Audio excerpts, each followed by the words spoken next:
Guest says it's going to be a warm one, especially for manufacturers like him who are already seeing a change for the better.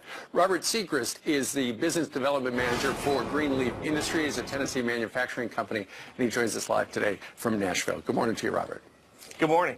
Okay, so what kind of a message are you looking for from the President of the United States? Because I know so far you've liked what he's had to say about manufacturing jobs here in the United States. I tell you what, it's been a real shot in the arm for the manufacturers. Before Trump, it was our whole marketing scheme was shifting away to a different thing, thinking that a lot of stuff was leaving the country. And then after he got elected, we were actually at a trade show, and the day after the election, everybody was just euphoric. All the manufacturers in there were just unbelievable.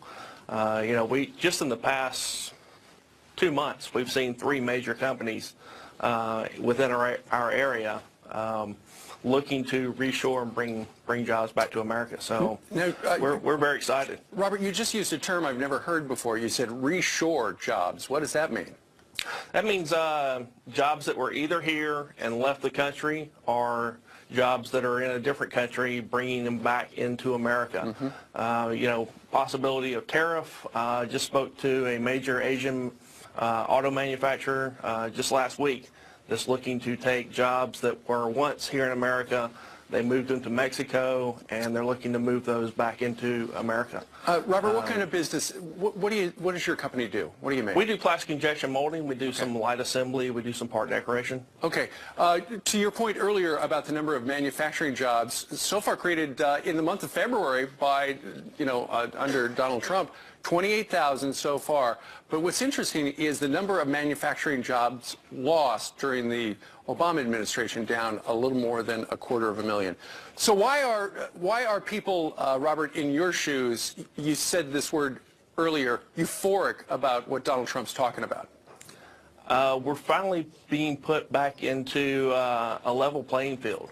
American business is not afraid to compete and to win, but it's when you're buried up to your waist and they're throwing fastballs at your head, it's kind of hard to compete that way. But President Trump has leveled the playing field. He's put us back in the batter's box, and we're getting the same pitch as everybody else is. Go ahead. I was going to say, do you think it helps? I mean, you're a businessman. Does it help having a businessman in the White House to understand things that perhaps somebody who didn't have the same kind of background would not?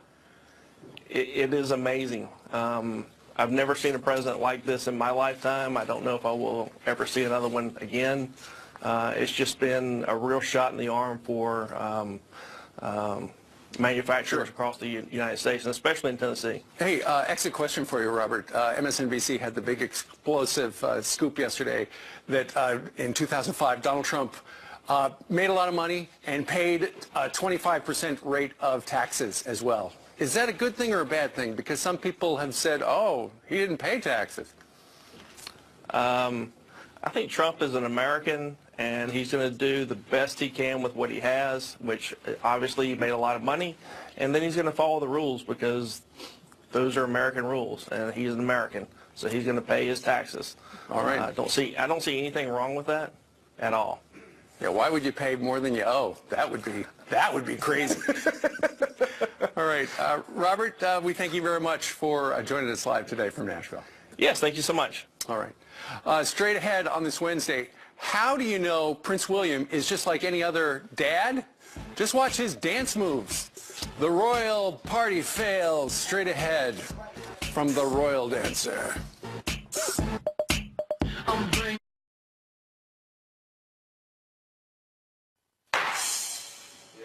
We have some quick court headlines for you. It is Judgment Day for the president's revised immigration order. 3 federal courts are set to hear arguments before it takes effect at midnight.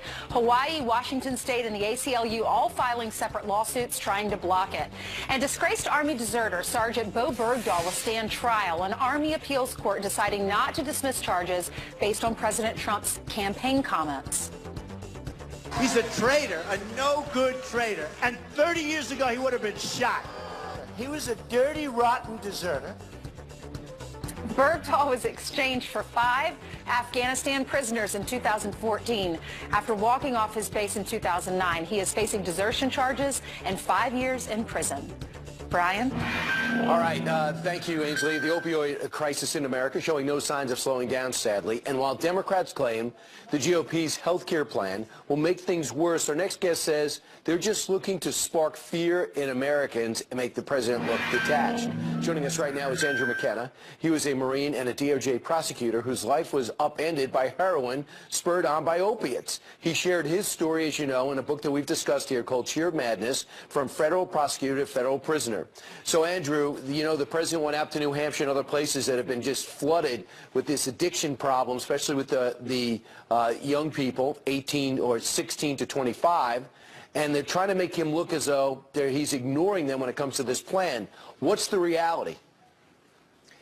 Brian, it's good to be with you again. The reality is we need to tone down the panic on this one. I mean, it's absolutely absurd. The president lost his older brother, Fred, to the disease of alcoholism. He understands that this is a disease and not a moral failing. That's number one. I think things have spun out of control with this. We still have the Comprehensive Addiction Recovery Act, which is very much supported by the administration and Congress, which was passed with bipartisan support last year to increase education, treatment, and access. But we're missing a bigger point here. The failing is, right now, is that we have inadequate treatment centers across the country that will take you in, you know this, that will take you in for 28 days and spit you out. Okay, for instance, at addiction campuses, we bring people in, we treat them for 30 days, and then we have a continuum of care, and we have a balanced life curriculum, we have an amazing alumni program. That's the differentiator. But we're not doing anybody any service by bringing them in and then just dumping them out. It's a revolving door. Right. It's the cookie-cutter approach. You know that. Right, absolutely. So yeah, that's one thing, too. And by the way, you're lucky to get 28 days. A lot of times they say, hey, your insurance is out. You're out in a week. Sorry. Maybe there's a part-time place you can go to in between going back to drugs, sadly, and then checking in once a week. But, Andrew, in the big picture, it's very expensive to have these rehabs as worthwhile as most of them are. How do you get over that cost? And is there anything in the Ryan plan that addresses this? Well, I think, funding is critical, right? We have to be able to treat everybody, whether it's poor folks. Listen, when I got clean and sober 12, 13 years ago, I didn't have a penny in my pocket. There's ways to treat people, but it has to be the right sort of treatment. And so the funding is critical. And based on the Ryan plan, what I see is that we're turning the power over to the states. Not immediately, 2020. And they're on the front lines. You look at West Virginia, look at Ohio, look at New Hampshire. Okay, I want the governors of those states and the legislators of those states to make the decision on how best to treat folks, how best to spend those dollars. They're on the front lines. And here's the other point. So the mandate for Medicaid to treat, substance use disorder, mental health issues. Okay, the mandate goes away. Supposedly, the mandate goes away in 2020. What politician is going to cut spending when every constituent in their district or in their state is affected by the opioid epidemic? That would be politically untenable. You're not getting reelected if you cut spending for treatment. Absolutely, and that's one big thing, and I think a lot of people are concerned about that. I know Governor Kasich said, I got a huge drug problem in my state, and this is going to hurt it. In reality, you're getting block grants to do it, but you got to act responsibly, because a lot of times you get those block grants, people say, well, I'm going to rebuild a road, I'm going to open up a rec center, instead of doing what you're supposed to be doing. Andrew McKenna, thanks so much, and I think your story is very important. I'm glad you keep telling it. My pleasure. Thank you very much, Brian. All right, coming up straight ahead, a bombshell report. President Trump made a lot of money and paid a lot of taxes. Stuart Varney made a lot of money and he pays a lot of taxes. We'll see his tax returns and the president's and see who made more. And it's a game show sweeping the country.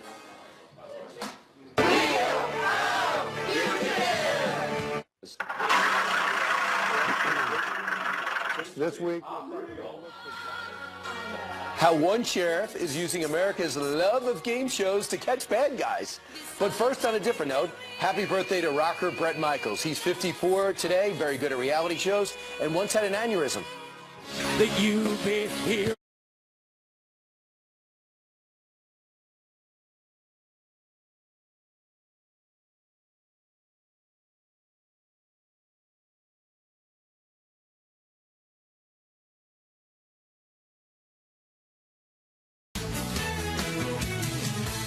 Maybe he doesn't want the American people, all of you watching tonight, to know that he's paid nothing in federal taxes, because the only years that anybody's ever seen were a couple of years when he had to turn them over to state authorities when he was trying to get a casino license, and they showed he didn't pay any federal income tax. Well, as it turns out, we know that for at least 1 year he did. Stuart Varney joins us right now. Stuart, so at least 1 year. It was revealed. Well, that's the only one we saw. 2005, he made a lot of money and paid a lot in taxes. Yeah, shall I tell you how much he paid in taxes? Sure. $38 million in the year 2005. He earned $153 million in 2005. So first of all, they say, oh, you didn't pay any taxes. And then they say, well, you overstated your wealth. Wrong on both counts. $38 million 2005, $153 million worth of income. I think that revelation last night was actually very pro-President Trump. Was it a wasn't a setup? negative, it's a plus. Was it a setup? I haven't a clue, Brian. That's what this guy said. This Trump hater who writes books anti-Trump said, I got this in my mailbox. And they said, I wouldn't put it by the president that he put it there. Well, I'm not going to indulge in speculation about that kind of thing. Why do you I've no idea. Why do you say this is very pro-Trump? Because we've been told that he doesn't pay any money in tax. You just heard Hillary Clinton right there. We've been told that he's overstating his wealth. He's not really that rich. Wrong on both counts, and that proved it last night. So all the anti-Trump people barking up the wrong tree here. That was a bust. Rachel Maddow's broadcast last night was a total bust. It turns out she's propped up the President of the United States. Yes, What's interesting is what this particular document reveals is Donald Trump paid more taxes than Bernie Sanders, than the former President of the United States, more than Warren Buffett. Let me give you the percentages. Donald Trump in 2005 paid 25% tax rate. Right. We have Bernie Sanders, who paid 13%. We have President Obama in 2015 paid 19%. So in fact, Donald Trump paid more in tax in a percentage of his income than former President Obama and Bernie Sanders, the socialist. Wouldn't it have eliminated a lot of problems if he just released all his taxes like everything else, especially if they reveal what this reveals? That's his choice, isn't it? Sure. If he chooses not to, he chooses not to, and pays a political price for it. Right. I mean, he gives his enemies in our show and documentaries and ridiculous accusations about oligarchs and Deutsche Bank, and that preamble to this show is unbelievable. Yeah, but it kind of set him up, didn't it? He got them all to say, oh, he's not that rich, oh, he doesn't pay taxes, and then it's revealed that Geraldo he's very called in rich. and said, I've seen this show before, I hosted it, it's like Al Capone's vault. That struck me. When I saw that last night, I thought, Al Capone's vote, a vault. I saw that. Hey, Stuart, something that also struck us is this article in The Hill talking about CEOs being very optimistic. A lot of these CEOs here in New York voted for Hillary Clinton, and now they're all coming out and saying, we're very optimistic about Donald Trump. This is another thing you do not see reported in the mainstream media. What you're talking about is the Business Roundtable. That's a group of top-level CEOs. Their optimism index just took a huge jump. They're going to hire more, they're going to invest more. You couple that with small business optimism at a decade high, consumer confidence at a decade high, wrap it all up, and you've got hopes for a growing economy and really strong optimism and confidence all across the board here. And it's never reported. It isn't. It's not there. Although on this channel just 20 minutes ago, we had a guy who's involved in the plastics business out in Tennessee. He said their business is very optimistic because in the month of February, Donald Trump's first month, we added something like 30,000 manufacturing jobs, whereas during the Obama administration, we lost about 250,000 manufacturing jobs. Look, the economy, our jobs, our money, very important to everyone and their lives. Why is it that you do not see optimism and confidence reflected in the media when this is going on in the economy? Answer your own question. Why? Well, because it's not pro-Trump. Anything anti-Trump is headline news. Anything pro-Trump is buried. That's why he has to tweet, and that's why he tweeted about it. Can we pull up the tweet that he talked about this in the optimism in America? He said, great optimism in America, and the results will be even better. You're going to get tired of winning. Right. He's pointing towards growth in the future. And we will get growth in the future if his policies are in place. That's the speech in Detroit. That's what it's going to be about, regulation and helping growth. And then he's over to Nashville, where he's going to talk, I think, a little bit about health care, and then sit down with Jesse Waters. Well, it's the live-action presidency. Yeah. The man is on the go, 24/7. He's going to sit down with the CEOs of the auto manufacturers, and he's going to visit that plant where they make the cars that drive themselves. And I love this. He's going to have a rally with the workers, Yes. the people who actually put on the hard hats. There's some speculation that he's going to roll back the mileage requirements imposed on the Obama regime. Detroit would love that. Oh, yes, they will. If you don't mind, we're going to have Abby is going to deliver the news. At least she promised to. We don't know. Sometimes she'll just storm off. And one of the stories is British related, and I'm wondering to get your instant reaction, because that was your original birthplace. Go ahead. All right. So Stuart's All right, gonna now sit I'm a little right here. nervous. All right, I will bring you this. Snoop Dogg's disgusting attack on President Trump in his new music video with a mock assassination now has the attention of the Secret Service.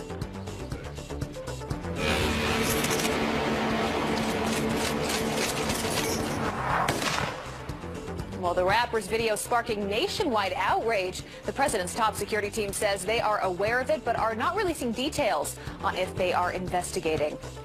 And a mother accused of abandoning her 2-year-old daughter at a grocery store, taken into custody overnight. You can see the woman on surveillance video walking in, her toddler not far behind her. Police in Riverside, California say the woman paid her for her groceries, then deserted the little girl, telling a Good Samaritan, "Oh, just leave her." She's now facing child endangerment charges. Just horrible. And a sheriff's method of catching fugitives going viral after turning it into a game show.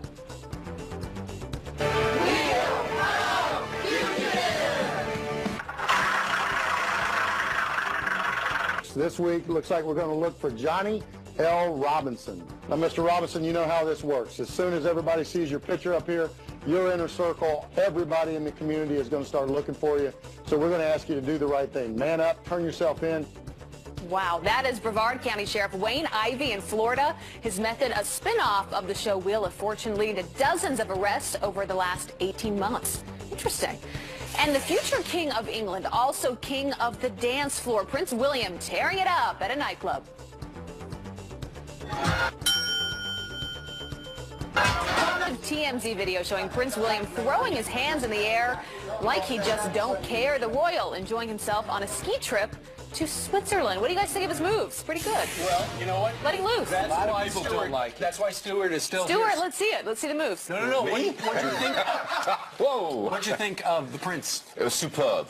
The future King of England dances like a maniac. Okay, let's hear Stuart. I like it. He was in his own little world, like this own little box he's in. He was just doing one of these things. Yeah. Stuart, I 100% agree. I feel bad that everyone's critical of him because maybe he's not the best dancer, but we remember famous people who said you have to dance like nobody's watching. Yeah, and no one's watching. Look. Right? No, you see, no one's watching. Exactly. Why am I on camera whilst you refer to the future King of England? Why is that? Oh, play the music.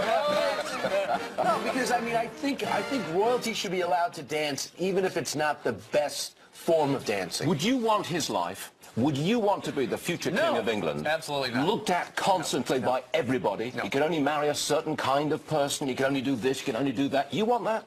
Yeah. Do you want a castle? You want a castle and fine china and silver? Absolutely. And butlers? I love to be able to live with my extended family in a big palace. From here on out, I'm Pocket Hercules and you're King Brian. Absolutely. Fantastic. I'll take that. All right. Done. Stuart, thank you very much. Thank you very much, one and all. That reminds me of the Kardashians. Her boyfriend is, or her husband was Lord. Remember? Right. And what about who's the son married to? Here we go. Black China. Right? Okay. All right. Coming up straight ahead. That's a spin-off series. It never really took root. Right in what reality show you watched. Yesterday it was The Butlers. Today it's reality shows. Okay. Meanwhile, on another note, thank you. A marketing company taking on liberals. Until you realize that this is earned by this, then you will never be able to actually survive in the working world. We have the most... Wow, I'm waiting to hear about the snowflake survey future employees are required to take. Oh boy. I love it just because we get around.